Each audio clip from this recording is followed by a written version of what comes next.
दिन भर कभी यहाँ तो कभी वहां घूमते रहे। उससे मुझे अपने कॉलेज का कैंपस दिखाया, कई सारे जॉइंट्स दिखाए जहां जहां वो अपने फ्रेंड्स के साथ आती है। शाम तक घूमकर हम बहुत थक चुके थे। फिर हमने कोई फालतू सी मूवी की टिकट ली और हॉल में आकर बैठ गए।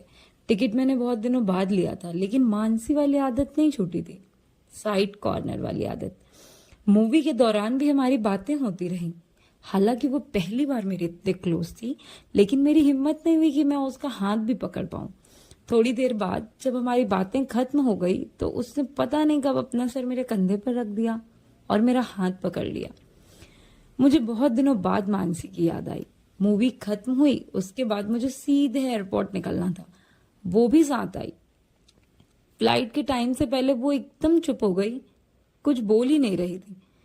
जब वो कुछ बोल ही नहीं रही थी तब मुझे लगा कि ये बंदी अच्छी है, इससे शादी कर लूंगा तो बहुत अच्छा रहेगा। मैंने सोच लिया था कि जाते ही मम्मी को बोल दूंगा हिमानी के घर वालों से बात कर ले। एयरपोर्ट पर अंदर घुसने से पहले ना वो कुछ बोली ना मैं कुछ बोला। बस पलट के थोड़ा सा आगे बढ़ा था कि उसने पूछा, अब कब आओगे आप? ये सुनकर मैं उसके पास आया और उसके माथे को अपने होठों से हल्का सा गीला करके बोला, बहुत जल्द। इसके बाद वो शायद आई लव यू बुदबुदाई और मैं आई लव यू टू बुदबुदाया। दिल्ली मुझे बिल्कुल भी पसंद नहीं, लेकिन उस दिन दिल्ली से जाने का मन ही नहीं कर रहा था। मैं थोड़ा और आगे बढ़कर एक बार लौटा तो वो मुस्कुराई और बोली, बस अब जाइए वरना मैं रो दूंगी। इतना बोलकर वो रो भी दी। मैं पूरे रात से हिमानी के बारे में सोचता रहा। कई दिनों बाद मुझे बहुत अच्छा लग रहा था। एक दिन की ही तो यादें थी अभी हमारे पास, लेकिन पता नहीं क्यों बार बार ऐसा लग रहा था कि हम एक दूसरे को बहुत दिनों से जानते हैं। इससे पहले कभी भी किसी बंदी से मिलकर इतनी जल्दी मेरी केमिस्ट्री मैच नहीं की थी। हिमानी के साथ भी शायद इसलिए की क्योंकि हम शादी के लिए मिल रहे थे। शायद ऐसा हर एक लड़के के साथ होता होगा जब वो शादी के लिए किसी लड़की से मिलता होगा। मुझे कई बार फर्क नहीं लगता आजकल की लव मैरिज और अरेंज मैरिज में। दोनों में ही लड़का लड़की एक दूसरे को अच्छे से जान चुके होते हैं।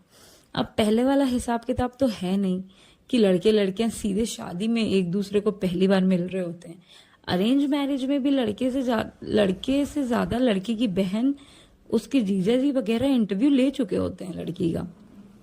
और वही लड़के के साथ भी होता है। कई बार लड़की से ज्यादा लड़की की सहेलियां और जीजा जी इंटरव्यू ले चुके होते हैं लड़के का। हाँ, जीजा जी दोनों साइड के कॉमन रहते हैं। हिंदुस्तान में जीजाओं की इज्जत का पैमाना यही है कि ससुराल में कोई भी शादी हो, तय होने से पहले उसकी राय पूछ ली जाए। वो हाँ एकमात्र विकल्प चुने और बाजार में खबर फैला दी जाए कि लड़की के या लड़के के जीजा ने सब देख समझ लिया था। जीजा जैसा जीजा होने से पहले शादी के सीनियर कंसल्टेंट थे किसी एमएनसी में।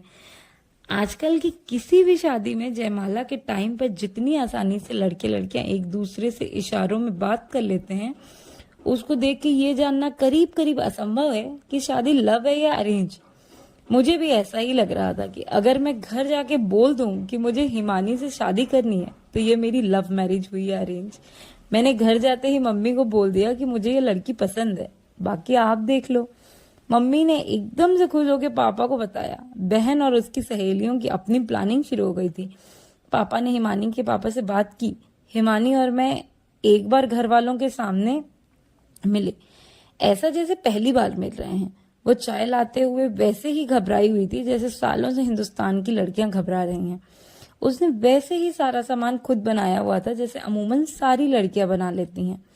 पैसा न हमें चाहिए था न उन्हें देना था, बस कुंडली मिलान बचा था।